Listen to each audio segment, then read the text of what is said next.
Okay, I was just saying that all of politics, all political entities are cybernetic entities. Politics, history, economics, philosophy, and law exist in a domain that can be called cybernetics. Cybernetics has been called the science of governance, and it's also been referred to by Norbert Wiener, who wrote a book in 1948 called Cybernetics, as control and communication in the animal and the machine. And something that's very important to understand that differentiates cybernetics from other hard sciences is that cybernetics is the study of goal-directed systems at a high level. At a low level, it's the study of feedback and correction and measurable nerve signals and communication signals, phone networks, things of that nature that are more of a hard science. The outcome of various measurements is more and more predictable the lower level you go. But at a high level, a system is goal-directed, and the command and control at the top of any cybernetic hierarchy exploits the size of a network to obtain its goals. And so the size of any network, whether it's a network that is going to be engaged in a violent rebellion, or whether it's a network that's going to be engaged in trying to win a political office, the size of the network determines the outcome of the contest. For any kind of a contest, unless leading force technology is involved. The United States, for many years, had nuclear weapons and was the only nation to have used nuclear weapons, and was the only nation for a long time that was thought to be capable of defending against nuclear weapons. That basically, it was certain that the United States could destroy any opponent, so that created a situation where there was equilibrium, but only because the side with the leading force technology, the side with unilateral power, was benevolent enough to not use that power. So, but that said, politics is not a zero-sum game the way that it's made out to be. Voting is not a zero-sum game. It's a game with lots of equilibria and thresholds and sub-networks and networks in competition with one another. It's very messy, and impressions matter, and ideas and the flow of ideas through networks really matters. And so viewing elections as a zero-sum game, oh, well, our side lost, let's take our ball and go home, gee shucks, that actually is really beneficial to the deep state, to the Federal Reserve, to the mainstream political parties that libertarians oppose. Said a different way, it's really beneficial to the status quo if libertarians view elections as a zero-sum game, because then libertarians don't take exit polls. They don't do polling. They don't measure what the general public is thinking. Because they're not going to participate in the election anyway. The fatalist attitude says, well, the only way that we can achieve individual freedom is through, making ourselves wealthy and doing the best to protect ourselves and, buying a lot of rifles. Here's the thing, though. Elections actually do matter, and there are all kinds of examples where the lesser of two evils in an election, though still maybe it is evil at some level, and maybe under some set of criteria you can say, well, okay, it's evil in such and such a regard, or it's imperfect. The lesser of two evils is dramatically less evil than the greater of two evils. And so if you're going to refuse to participate in an election, you're going to guarantee that the greater of two or multiple evils gets exactly what it wants. And that is a really terrible outcome. That's an outcome that actually can produce a state of existence as bad as Soviet Russia or Communist China in the 1950s, or like North Korea right now, where the political incumbents just get to assassinate any critic of theirs. And let's go down through a set of examples to show that the lesser of two evils is actually a good. that good outcomes actually happen from elections on a regular basis, even by the most radical libertarian standards. I mentioned Dick Randolph in Alaska from 78 to 82. He got three other state legislators elected, so there was a caucus, kind of a radical four libertarians in the state legislature. That's one of the smallest state legislatures that there is. And that outcome shifted the thinking of the Alaska public and resulted in him successfully making a state income tax illegal.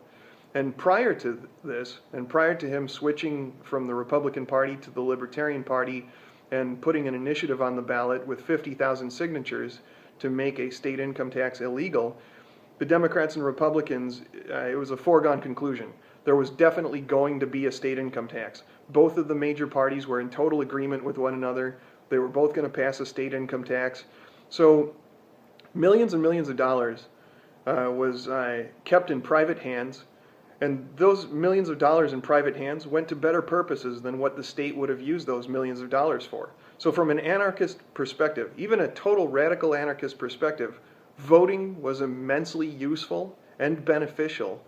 The outcome of the vote was beneficial in both giving Randolph a successful political career from which he could promote the abolition of a state income tax, or the outlaw of a state income tax, since he successfully prevented it from ever happening. And keeping the money in private hands, that was beneficial. That was used towards private purposes that were voluntarily chosen by whoever owned those dollars. And it also prevented the evil of the state that those dollars would have been spent on. So fewer drug raids, fewer violations of individual freedom, fewer instances of regulatory bullying, fewer instances where the state could say, you own the land, but really we own it, so really we're going to tell you how to use it. So that was a good outcome in the United States. Now that was a long time ago, sure.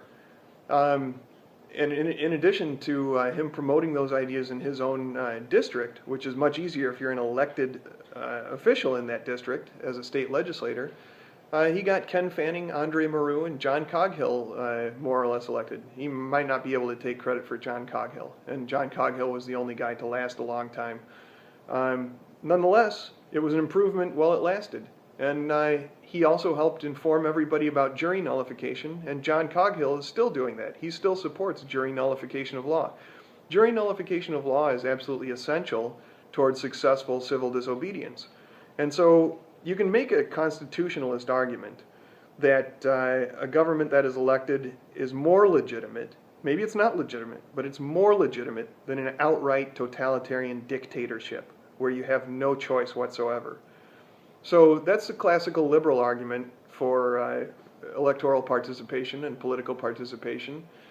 A purely anarchist argument could be made that initiative and referenda, if they're beneficial, you should participate and vote in favor of them, like marijuana legalization in Colorado and Washington in 2012, and in Oregon and Alaska in 2014, and in Maine and California in 2016.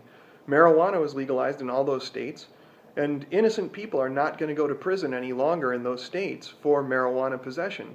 And if the state tries to charge a dispensary, or the federal government tries to attack somebody for marijuana use and possession, they won't be successfully attacked and punished as easily, because the defense attorney can point to the fact, hey, the voters of the state voted to legalize it. Why are you harassing my client against the law? So even if the defendant is defended by a mainstream bar licensed attorney, that attorney has a better chance of obtaining a not guilty conviction or hanging the jury. And that would be a benevolent outcome. So benevolent outcomes are much more frequent if you have initiative and referenda, that's true. But like I said, anarchists are usually not any better informed than the general public. But the general public is going to see the initiative and referenda when they walk into the voting booth, if nothing else. Even if they're not informed before the election, they're going to be informed when they look down in the voting booth and they say, do you want to legalize marijuana? And yes, I do. Okay. So every anarchist thinks that option should be selected unless they don't care about innocent defendants going to prison. So it's not so much whether someone is an anarchist or a minarchist that determines how radical or how legitimate they are, but it's, do they favor the non-punishment of innocent people? do they think that that should be prioritized, that that should be the priority? And I would argue that if they don't think that the non-punishment of innocent people should be the priority, that they have more in common with elected sociopaths than they do with libertarians or classical liberals. That's where the dividing line should be drawn, between sociopathic punishers and libertarian non-punishers. So I mentioned perestroika, that Lech Walesa got elected after none of the above had won in a previous election. So I do think that none of the above should always be a choice on the ballot, and that should be a goal of libertarians, anarchist, minarchist, classical liberal, or however they want to categorize themselves as a subset of libertarianism or a subset of classical liberalism, depending on which you think is a more legitimate title. No matter how they want to categorize themselves, none of the above should be something that they fight to put on every election ballot, because the status quo has obtained immense power and control by restricting access to the ballot with all these illegitimate ballot access restrictions. Now, here's another thing. Anarchists say, well, they're just going to restrict access to the ballot. But a minarchist, a proper constitutionalist American, can also say, well, all those ballot access restrictions are illegitimate, and we should fight against them and fight to repeal them. And lo and behold, what happens when we actually successfully, or when we try to repeal those ballot access restrictions? Are we ever successful? Yes, we are. Paul Rossi in 2016, and before that in 2014, I think maybe 2012, in Pennsylvania, the signature requirements for statewide ballot access were dramatically reduced, and then that reduces the amount kind of for the lower offices that actually make more of a difference. It actually worked out against the interests of the Libertarian Party in 2016. I'll go into that more in depth in a later video. But ballot access restrictions or obstacles to being listed on the ballot that exist in all 50 states, but that are much easier and much more difficult depending on the state. The difficulty of accessing the ballot is it dramatically changes from state to state. In some states it's difficult and Byzantine, almost impossible to get on the ballot. In Illinois you need greater than 40,000 signatures because the signature requirement of number of registered voters that has to sign the petition is 25,000. And so, and those 25,000 will be challenged on technicalities. They'll say, well, you didn't put basement apartment or something when you signed your petition signature, therefore that signature is not valid. They'll do their best to get the signatures tossed out on technicalities like that. And here's the great thing. No voter, once they find out about all these technicalities and ballot access restrictions, agrees with ballot access restrictions. Even mainstream Democrats and Republicans think that elections should be fair and that the playing field should be level in an election. So that gives the libertarians something to perpetually occupy the moral high ground. That we can call attention to the fact that the elections are not legitimate, and the general public will sympathize with us. So really what we need to do is come up with better candidates for lower offices, better candidates for state legislative office, better candidates for sheriffs. And the sheriff can actually exert a lot of power and influence over the way the laws are enforced locally, because that office is an elected office and it's superior to police chief. The police chief actually really only exists at the pleasure of the sheriff. Sheriff Richard Mack wrote a book called County Sheriff, America's Last Great Hope. Everyone should obtain a copy of that book. It tells what you can accomplish as a sheriff. You can deputize everybody and basically exempt them from restrictions on the Second Amendment. That would be a huge victory for libertarians. So libertarians should only try to get elected to state legislature and sheriff, because those are the offices that they can get elected to, and then they have a bully pulpit, and they can promote jury nullification of law, which is actually setting innocent people free from punishment, from illegitimate state punishment.